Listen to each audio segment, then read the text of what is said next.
사람들의 모임, 무리가 우리 교회입니다. 그러니까 여기 계신 여러분 한 분 한 분이 교회인 거죠.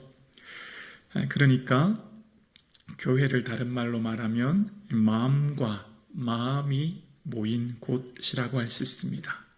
마음과 마음이 모여서 교회가 된 거죠. 그래서 우리 사람들의 마음은 각기 다른 모양을 가지고 있습니다. 어떤 사람의 마음의 모양은 네모이고요. 어떤 사람의 마음의 모양은 별표이고 어떤 사람의 마음의 모양은 세모입니다. 모양만 다른 것이 아닙니다. 마음의 색깔도 다릅니다. 어떤 사람의 마음은 빨간색, 어떤 분은 파란색, 어떤 분은 노란색이에요. 왜냐하면 각자 살아온 삶의 환경과 문화, 그리고 선천적으로 타고난 이 요인들, 타고난 성품과 기질이 있고 또 후천적으로 만들어진, 문화적으로 만들어진 성향이 있기 때문이죠. 그래서 우리의 마음은 좋다, 나쁘다, 우등하다, 열등하다라고 말하기가 어렵습니다. 왜냐하면 각자 고유한 성품과 기질은 하나님께서 주신 그 독특성이 있기 때문입니다. 이렇게 각자 마음과 마음이 모인 곳이 어디라고요? 교회예요. 교회는 수백 가지의 마음이 모였습니다. 또 수천 가지의 마음이 모여서 한 무리, 한 공동체가 된 거예요. 여러분, 그런 우리가 이 세상을 살아보면 마음 맞추기가 정말 어려워요. 왜냐하면 부부도 평생을 같이 살지만 마음 맞추기가 정말 어렵지 않습니까? 그래서 두 사람도 마음이 맞지 않아서 이혼하는 경우를 우리는 보는데, 교회는 두 사람이 아니잖아요. 수십, 수백, 수천 명이 모여서 교회가 되는데 어떻게 마음이 하나가 되어서 한 공동체를 이룰 수 있겠습니까? 그러니까 무척 어렵고 힘든, 어쩌면 우리의 생각으로는 사실 불가능에 가깝다라고 생각합니다. 이렇게 교회가 모인 이 공동체는 그래서 참 마음과 마음이 서로 부딪히고 또 깨지기도 하고 상처를 받기도 하는 것이 교회입니다. 왜냐하면 처음 교회가 생겼을 때가 예루살렘 교회잖아요. 맨 처음 생겼던 예루살렘 교회에서도 이런 갈등이 있었다는 것을 봅니다. 바로 헬라파 유대인과 히브리파 유대인들이 이 구제 때문에 갈등이 생긴 거예요. 교회에 문제가 생긴 거죠. 뿐만 아니라 오늘 본문의 배경이 되는 이 빌립보 교회 또한 이 마음과 마음이 부딪히는 이야기를 합니다. 바로 유오디아와 순두계라고 하는 두 명의 여성 지도자들의 마음의 갈등을 이야기하고 있는 거예요. 그러니까 교회는 애당초 갈등으로부터 시작되었다는 것을 깨닫게 됩니다. 그래서 어쩌면 우리가 이 세상을 살아가고 함께 공동체를 이루어가는 우리의 삶은, 나는 100% 완전하고 의로운 사람은 교회 공동체에 존재하기는 무척 어렵다고 생각합니다. 나는 누군가로부터 상처를 주기도 하고 또 나는 그 누군가로부터 상처를 받기도 하는 것이 이 교회 공동체입니다. 또 내 마음에 쏙 드는 100% 완벽한 교회 공동체는 만나기란 사실상 불가능해요. 내 마음에 쏙 드는 목사, 내 마음에 쏙 드는 장로님, 권사님을 만나기란 무척 어려워요. 왜냐하면 처음에는 멋져 보이거든요. 처음에는 너무 좋아 보여요. 근데 시간이 지나고 점점 알아갈수록 사람이라고 하는 특징은요, 실망하게 되어 있어요. 하나님은 가까이 하는 것이 복인데요, 사람은 가까이 할수록 실망거리가 늘어나거든요. 이렇게 교회 공동체, 이렇게 마음과 마음이 모인 교회 공동체를 그럼 어떻게 하나로 만들 수 있을까요? 구체적인 방법이 뭘까요? 그래서 오늘 빌립보 교회에서도 뜻을 합하여 한 마음을 품으라 라고 이야기합니다. 그 한 마음이 바로 예수님의 마음이라는 거예요. 예수님의 마음은 색깔이 없어요. 무슨 빨강, 파랑, 노랑 색깔이 없어요. 투명이에요. 그래서 있는 그대로를 보게 합니다. 흰 구름은 희게, 푸른 하늘은 푸르게, 나무는 그 나무의 특성대로 보게 하는 거죠. 예수님의 마음은 투명이에요. 있는 그대로를 보고 받아주십니다. 그래서 예수님께서 부르셨던 제자들은 그 정치적인 성향이 극보수라고 할 수 있는 친로마 성향의 세리 마태부터 극진보라고 할 수 있는 반로마 저항 세력인 열심당원 시몬까지 다 예수님의 제자로 품으셨어요. 보수와 진보 모두가 다 예수님의 제자 안에 있었던 거예요. 또 직업 또한 어부와 바리새인 바울까지 주님께서는 이후로 사도로 부르셨던 거죠. 그래서 예수님의 마음은 투명이라 사람들을 있는 그대로 받아주고 존중하고 수용합니다. 그렇지만 우리의 마음은 불투명이에요. 각각 고유한 색깔을 가지고 있습니다. 각자 가지고 있는 색깔로 타인을 보게 돼요. 자신의 색깔에 덧칠되어서 타인을 보고 평가하는 선입견이라고 하는 것으로 사람들을 보고 평가하죠. 그래서 우리는 사실 그 사람을 잘 알지도 못하면서 함부로 말하는 경우가 있어요. 그래서 여기서 우리가 아픔을 겪게 되죠. 누군가를 안다라고 하는 것 참 어려워요. 1, 2년 아니면 오랫동안 보아도 알기 어려워요. 사실 어떤 사람을 온전히 안다고 하는 건요, 그 사람에 있는 깊은 아픔을 알아야 비로소 그 사람을 조금은 이해하게 되는데, 사람들 내면에 있는 깊은 아픔은 사실 쉽게 보여지지 않거든요. 그래서 모든 사람들은 자신들의 수준 이상을 잘 이해하지 못합니다. 자신이 겪은 경험과 지식의 한계를 벗어나서 타인을 수용하고 받아들이지 못하는 경향이 있어요. 다 자신의 수준으로만 이해하죠. 그래서 오늘 우리가 한 마음을 품기 위해서는 우리가 기준이 되는 게 아니라 예수님이 기준이 되어야 되고, 그 예수님의 마음이 기준이 되어야 합니다. 예수님의 마음은 비움이셨고 자신의 뜻을 내려놓고 하나님의 뜻을 채우셨죠. 그래서 주님께서는 우리에게도 그걸 말씀하시는 거예요. 예수님이 죽으셨던 것처럼 이제 2000년 전 예수님의 죽으신 사건 안에 우리도 예수님과 함께 십자가의 죽음입니다. 그래서 내가 이제 내 안에 그리스도께서 사시는 것이고요, 이제는 내가 육체 가운데 사는 것은 하나님의 아들인 예수 그리스도를 믿는 믿음 안에 사는 거예요. 이 말을 우리말로 해석하면 어떻게 되죠? 이제 나는 예수의 몸으로 사는 거예요. 다시요. 지금 내가 사는 것은, 내 몸은 내 안에 계신 예수 그리스도로, 예수의 몸으로 내가 지금 살아가는 거예요. 여러분 모두가 다 예수의 몸입니다. 여러분 모두가 다 예수의 몸으로 지금 살고 계신 거예요. 내 육체 가운데 사는 것은 내 안에 계신 예수 그리스도가 보여지는 삶을 오늘 살아가고 있는 거예요. 2024년 10월 성북동에서 예배 드리시는 여러분은 모두가 다 예수의 몸으로 각자의 삶을 살고 계신 거예요. 그래서 예수의 몸으로 산다라고 하는 것은 구체적으로 어떻게 드러날까요? 우리 안에 있는 믿음은 뭐로 증명될까요? 믿음은 반드시 관계로부터 증명됩니다. 공동체에 속한 관계로부터 증명되어요. 복음은 뭐죠? 예수 믿는다고 하는 것은 관계의 변화, 즉 관계의 회복이에요. 하나님과 나와의 단절되었던 이 죄악 가운데 우리의 삶의 관계의 회복, 중간에 막힌 담을 허신 분이 예수 그리스도고, 나와 예수님과의 관계가 회복됨으로 속량 곧 죄의 사함을 받아서 이제 우리는 나와 이웃과의 관계가 회복되는 거예요. 그래서 믿음은 가장 가까운 사람에게 내 믿음이 증명되어야 하는 거예요.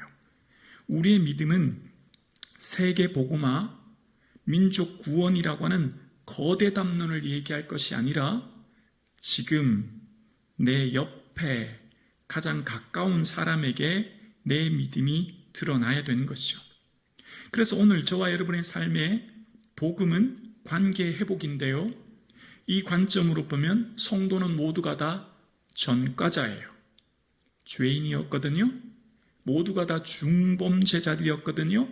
죄인 중에 괴수였거든요. 그런 우리는 전과자였는데 예수님의 은혜로 제사함 받아서 은혜 받은 자가 되었어요. 그래서 우리 모두는 모두가 다 내 주위에 있는 사람을 용서하지 않을 사람이 없는 거죠. 예수님의 비움은 스스로 아무것도 아닌 것이 되었다라고 하는 영어 성경의 번역처럼 자신이 아무것도 아닌 존재, 무가 되신 거죠. 부부 사이의 갈등이 왜 일어나죠? 내 주장, 내 생각을 펼치다가 일어나는 것 아닐까요? 한 사람이 온전히 받아주고 수용하면 갈등이 일어나지 않는 것처럼 비움인 겁니다. 그런데 사람들은 자기 마음을 객관적으로 잘 보지 못해요. 내 마음을 내가 매우 주관적으로 봐요. 내가 세상의 기준이 되고 내가 세상의 정답이 되고 내가 항상 옳다고만 생각해요. 내가 기준이 되기 때문에 타인을 향해서 관대하게 너그럽게 수용하지 못하고 내가 기준인 것으로 타인을 평가하고 타인에 대해서 비난하게 되죠. 그래서 우리의 삶 가운데 언제나 내 마음을 객관적으로 보기 위해서는 하나님의 말씀의 빛에 조명하여 나를 보아야 되는 거예요. 나는 아무것도 아닌 것 아닙니다 라고 하는, 나는 주님 안에 온전히 죽었습니다 라고 하는 비움, 무익한 종이 되어야 되는 거죠. 근데 우리의 삶 가운데 모든 사람들이 평상시에는요 우아하고 품위 있게 보여요. 근데 사람들의 본색이 드러날 때가 있어요. 자아가 건드려질 때. 자아가 건드려지면 갑자기 괴물로 변합니다. 팍 드러나는 게 있어요. 무시당하거나 인정받지 못하거나 거절당할 때 감히 날 무시해 확 드러나는 게 있어요. 성경에 보면 마음에 찔렸던 두 부류의 사람들이 등장합니다. 마음에 찔려라고 하는 사도행전의 표현에 보면 베드로와 스데반의 말을 듣고 무리들은 다 마음에 찔렸지만 베드로의 말을 들었던 사람들은 수용하고 그것을 통해서 내가 어찌할꼬 회개하지만 스데반의 말을 들었던 사람들은 이를 갈고 귀를 막고 돌로 쳐서 스데반을 죽입니다. 이것이 사람의 마음이에요. 그러니까 내 마음이 찔리면 그 마음에 수용하고 받아들여서 회개하는 사람이 있는 반면 내 마음에 찔릴 때 타인을 공격하여 오히려 그를 죽게 만드는 상황이 펼쳐질 수도 있는 것이 마음이에요. 그래서 우리 마음은 언제나 수용하고 받아들이기 위해 끊임없이 예수님의 마음으로 예수님 마음처럼 내 마음을 비워가야 되는 거죠. 그래서 내 마음이 비워진 마음인지는 언제나 내 가장 가까이 있는 사람들로부터 드러나는 거예요. 예를 들면 김부기 목사의 믿음은 어디서 드러날까요? 강단에서 드러나거나 성도님들에게 드러나는 것이 아니라 어쩌면 제 아내나 제 아이들에게 드러날 거예요. 제 아내나 제 아이들이 제게 말하는 것들이 어쩌면 가장 정확할 수 있고 제 옆집에, 제 사택 옆집에 혹은 교회 주변에 사는 사람들이 저에 대한 말이 더 정확할 수도 있는 거죠. 바꿔 말하면 여기 계신 장로님들이 한 회사를 경영하는 CEO, 대표님이라면 여러 장로님에 대해서 회사 직원들이 얼마나 존중하는지를 보면 알 수 있는 거예요. 또 바꿔 말하면 여기 예배 드리시는 안수 집사님들이 회사에서 부장님으로 얼마나 인정받고 부하 직원으로부터 얼마나 사랑받고 인정받느냐가 그분의 믿음인 거예요. 그러니까 믿음은 특별하게 거창한 것이 아니라 내가 주어진 삶의 자리, 작고 사소한 곳에서 증명되고 드러나는 거죠. 믿음은 거대 담론, 거창한 구호가 아니라 내 가장 가까이 있는 사람, 즉 가족에서부터 드러나야 되는 거예요. 자기 친족, 자기 가족을 돌보지 않으면 불신자보다 더 악하다라고 하는 사도 바울의 고백처럼 내 믿음은 내 아내, 내 아들, 내 사랑하는 부모님, 내 형제 자매에게 가장 먼저 드러나고 그분들이 나를 향해 하는 말이 가장 정확하다고 할 수 있는 거예요. 바꿔 말하면 세계 선교 이야기하기 전에 부모님 잘 섬기면 돼요. 아멘이십니까? 민족 복음화 얘기하기 전에 형제들과 우애 있게 지내면 돼요. 이게 하나님의 뜻이에요. 하나님 우리에게 거창한 것 요구하지 않으세요.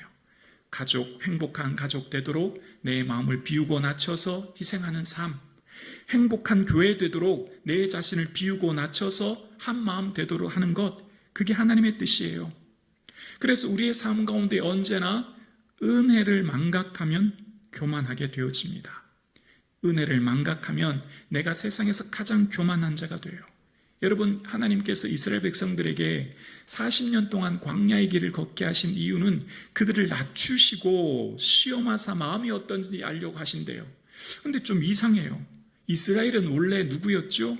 노예 출신이에요. 낮출 게 뭐가 있을까요? 가진 재물 아무것도 없어요. 영혼이에요, 영혼. 애굽에서 나올 때 애굽 사람들이 준 은근폐물이 있긴 하지만 원래부터 그들은 아무것도 가진 거 없는 사람이었고 그들의 지식 아무것도 없어요. 초등학교도 졸업하지 못해서 다 글도 제대로 읽지 못하는 무식한 사람들이에요. 그들의 능력이요? 아무것도 없어요. 주인이 시키면 시키는 대로 벽돌 굽는 수동적으로 일하는 사람들이기 때문에 능력도 없어요. 배운 것 없고 가진 것 없고 지식도 없고 이 무능한 사람에게 하나님 왜 낮추셨죠? 이것보다 더 낮아진 사람이 어디 있을까요? 근데 그 이유가 있더라고요. 이스라엘 백성들의 삶을 보면 원래 그들은 노예였잖아요. 노예였는데 하나님께서 그들을 택하시고 자녀로 부르셔서 광야로 이끌어내셨죠. 여러분 기억하시죠? 홍해를 건널 때 막 불평했을 때 하나님 홍해를 건너게 하셨어요. 그리고 며칠 뒤요? 3일 뒤에 물이 없어 원망해요. 얼마 전까지는 죽음에서 건져주셨다고 감사하다고 찬양하던 그들이 하루, 이틀, 3일 지나니까 싹 잊어먹었어요. 홍해에서 건져내주신 하나님의 구원해주신 은혜, 생명을 건져주신 은혜는 새카맣게 잊어버리고 3일 지나니까 목마르다고 마라, 쓴물이라고 불평해요. 그뿐인가요? 광야를 지나면서 그들의 삶에 광야는 인간이 살 수 없는 땅이에요. 그들은 언제 씨를 뿌리거나 물을 주어 농사 지은 적 한 번도 없지만 매일 만나를 주었어요. 그런데 그들이 뭐라고 하죠? 가다가 에돔으로 길을 돌아간다고, 길이 멀다고 우리가 이 하찮은 식물을 싫어한대요. 만나보고 하찮은 음식이래요. 만나가 하찮대요. 자기들이 한 게 뭐가 있다고요. 노력한 거 아무것도 없는데요. 은혜를 망각하면 교만해지는 거예요. 왜 이스라엘을 낮추려고 40년 광야길을 가게 하셨다고요? 이스라엘이 은혜를 망각했기 때문에 그들은 너무너무 교만했기 때문이에요. 그들은 생명을 구원해 주신 것도 그들 노력 없이 주신 만나도 다 불평만 해요. 그들은 불평할 수 있는 입장이 아니잖아요. 노예 출신에 하나님 불러주셨는데 우리가 언제 우리의 마음이 교만할까요? 은혜를 망각하면. 지금 내 모든 삶은 다 주님의 것이에요. 내 것 아무것도 없어요. 디모데전서 6장 6절에 보면 이렇게 바울이 이야기합니다. 그러나 자족하는 마음이 있으면 경건은 큰 이익이 되느니라. 우리가 세상에 아무것도 가지고 온 것이 없음에 또한 아무것도 가지고 가지 못하리니. 우리가 이 세상에 가지고 온 것이 없다는 거예요. 그리고 8절이요. 우리가 먹을 것과 입을 것이 있은 즉 족한 줄로 알라. 우리는 이 세상에 가지고 온 것 아무것도 없다는 거예요. 다 주님이 주셨고 엄밀하게 말하면 희생, 헌신, 수고 우리가 사용할 수 있는 단어가 아니에요. 헌신, 내가 뭘 드렸어요? 원래 다 주의 것인데. 다윗이 그래서 말하잖아요. 주의 손으로 받은 것을 주께 드렸을 뿐입니다. 역대상 29장에 다윗이 고백하잖아요. 다 원래 주의 것이었거든요. 드림, 희생, 손해, 천만의 말씀 다 주의 것이에요. 착각하면 안 되는 거죠. 그러니까 섭섭할 일이 있을까요?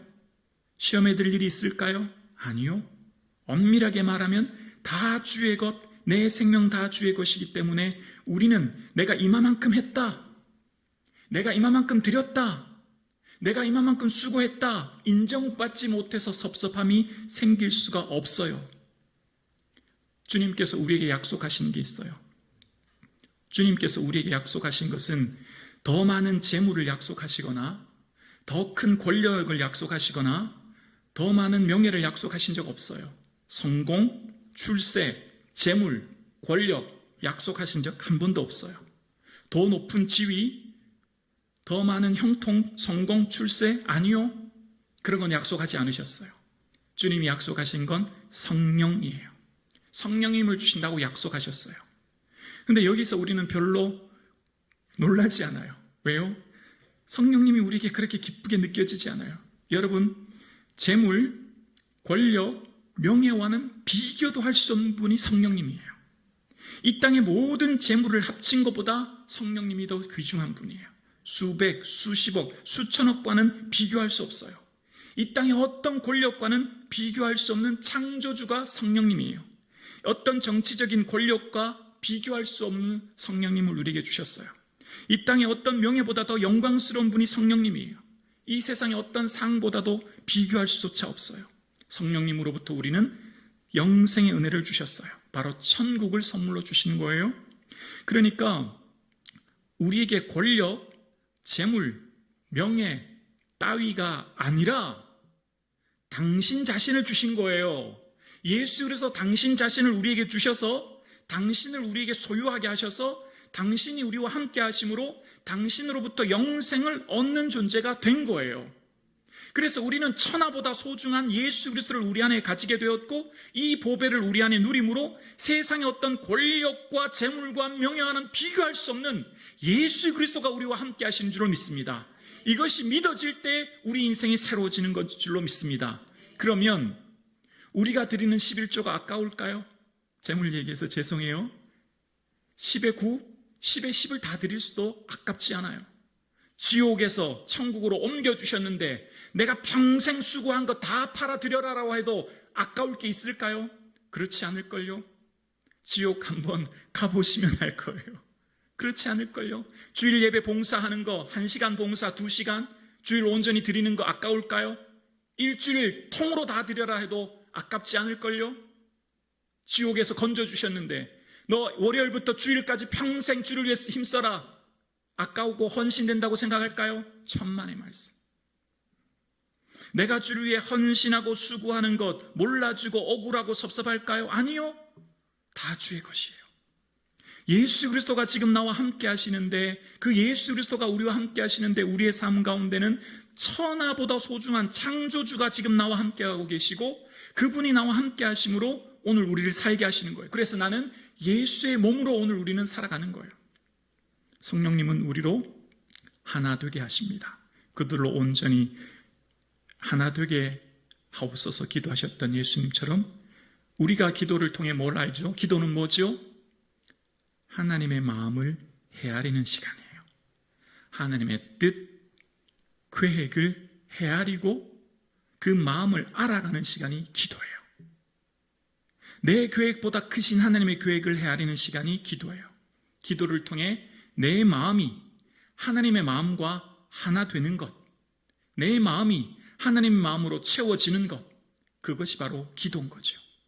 그래서 기도를 통해 어떻게 되죠? 내 삶에 하나님의 뜻으로 온전히 채워짐으로 비워진 내 마음에 하나님 마음이 가득 차는 시간이에요.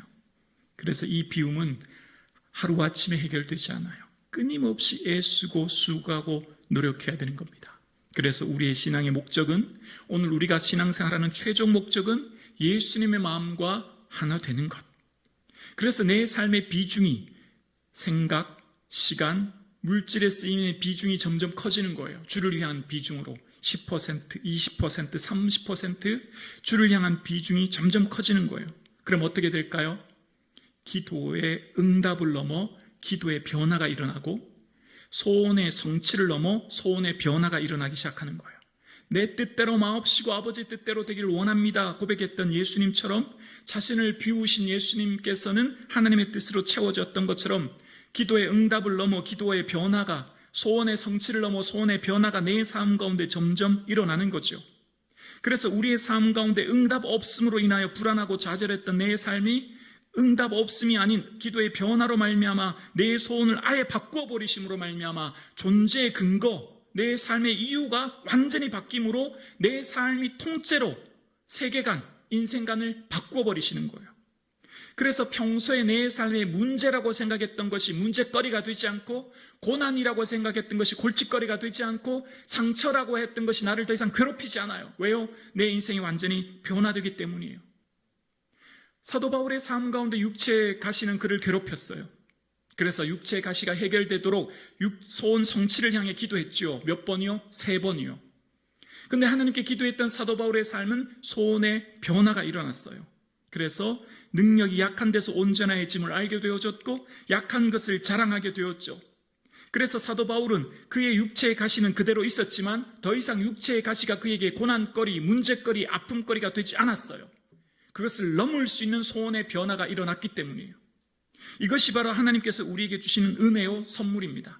현재 내 삶 가운데 문제와 고난은 그대로 있지만 내 마음을 예수님의 마음으로 채우심으로 내 삶의 소원의 변화가 일어나고 삶의 성장이 일어나므로 내 삶이 완전히 통으로 새로워지는 것이지요. 그래서 자기 중심적 만족을 넘어 예수 중심적 자족의 삶을 살아가는 거예요. 여러분에게 한번 설명해 볼까요? 여러분 지금 오늘 댁에 가셔서 옷장 한번 열어보세요. 입을 옷이 하나도 없죠?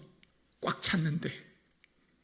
여러분 댁에 가셔서 신발장 문 한번 열어보세요. 신을 신발 하나도 없죠? 신발이 꽉 찼는데. 여러분 집에 냉장고가 몇 대 있어요? 평균 2대는 있을걸요? 근데 더 부족하죠? 더 한 대 사셔야 되죠? 채우다가 끝나는 인생. 채우다가 끝나는 인생. 화장실 하나, 화장실 둘, 화장실 셋, 그러다 내 인생 끝나는 인생. 만족을 중심으로 살아가면 잠시 기뻐요. 잠깐 기뻐요. 그런데 주님의 은혜 가운데 내 삶에 이 예수 그리스도로 말미암아 채워지면 어떤 일이 일어날까요? 빌립보서 2장 13절에 새번역 성경에 이렇게 이야기합니다. 빌립보서 2장 13절 새번역 성경입니다. 하나님은 여러분 안에서 활동하셔서 여러분으로 하여금 하나님을 기쁘시게 해드릴 것을 염원하게 하시고 실천하게 하시는 분이십니다. 하나님을 기쁘시게 해드릴 것을 염원하게 하시는 것으로 우리의 소원이 바뀌는 거예요. 빌립보서 2장 13절은 오늘 읽었던 본문 그 다음 단락이에요. 마음이 비워졌기 때문에 이제 주님이 기뻐하실 것으로 내 마음의 소원이 변화되었지요. 그리고 그것을 실천할 수 있는 것으로 삶이 변화되는 거예요. 손해, 불이익, 희생도 감수할 수 있는 힘이 생기는 거예요. 그래서 내 가정만을 위해 생각했던 내 시야의 폭이 넓어지게 돼요. 내 자식, 내 가정만을 생각했던 내 시야가 내 이웃, 내 주변 옆에 있는 성도들로 내 시야가 확장되죠. 출근하면 내 업무에만 관심이 있던 내 일이 내 옆에 있는 부하 직원의 일들과 동료의 업무들도 살피게 되는 거예요. 나만을 위해 살았던 내 인생이 남들에게도 시야가 확대되고 넓어지는 거죠. 근데 이것이 설교하고 듣는 것은 쉽지만 저 역시 여러분 역시 실천하고 따라 사는 것 무척 어려워요. 여전히 우리는 예배의 기쁨보다는 통장에 입금이 될 때 더 기쁘고 구원의 감격보다는 승진할 때 더 즐겁고 한 영혼이 주께 돌아오는 것보다는 내 집 마련하는 게 훨씬 더 기뻐요. 어쩔 수 없는 우리의 본성이에요. 설교하는 저 역시 마찬가지예요. 설교는 뻔질나게 하지만 저 역시 엉망이에요. 그래서 우리는 매 순간마다 애쓰고 노력해야 돼요. 저 역시 대단하지 않고 저 역시 날마다 내 허물과 내 실수와 내 죄를 보면서 하나님 앞에 무너지는 것이 저 자신이고 그래서 어떻게 해요? 우리가 붙들 게 있어요. 바로 시편 119편 116절 말씀이에요. 주의 말씀대로 나를 붙들어 살게 하시고 내 소망이 부끄럽지 않게 하소서. 여러분 기억나십니까? 얼마 전 전직 대통령이 내가 이러려고 대통령 했나 자가감이 들었다고요. 권력의 최고봉에 섰던 사람들도 그 고백을 해요. 소망이 헛된 소망이 되었다는 거예요. 어떻게 하지 않으면 말씀대로 나를 붙들어 살게 하지 않으면 붙들다라고 하는 싸마크는 떠받치다는 거예요. 떠받치다. 지탱하다는 거예요. 여러분의 인생을 돈 위에 세우고 여러분의 인생을 권력 위에 세우고 여러분의 인생을 명예 위에 세우고 여러분의 인생을 무엇 위에 세운들 소망이 허무해질 거예요. 말씀 위에 세우는 저와 여러분의 인생 되기를 주의 이름으로 축원합니다. 우리를 떠받치는 게 말씀이 될 때 우리가 마지막 순간 하나님의 은혜였구나. 인생 참 잘 살았다 고백하게 될 거예요. 그러나 말씀의 기초 위에 세우지 않으면 헛살았다. 허무하다. 두렵다라고밖에 고백할 수 없죠. 기억나시죠? 아도니아는 그의 소원으로 인해 죽음을 맞이합니다. 수넴 여자 아비색을 요구했다가 그는 죽게 됩니다. 반면 에스더는 민족을 구원하겠다고 하는 소원으로 인해 에스더 한 사람으로 인하여 유다 온 민족이 구원을 얻어요. 소원이 결국 내 인생을 이끌어가는 거예요. 오늘 함께 예배드리시는 사랑하는 성도님, 여러분의 마음의 소원이 무엇입니까? 여러분이 꿈꾸고 바라고 그토록 기대하는 게 뭡니까? 영원한 하나님 나라 바라보시고 하나님 나라를 소망하시고 그 예수 그리스도 앞에 섰을 때 자랑할 것이 풍성한 이 하루 되기를 주님의 이름으로 축원합니다.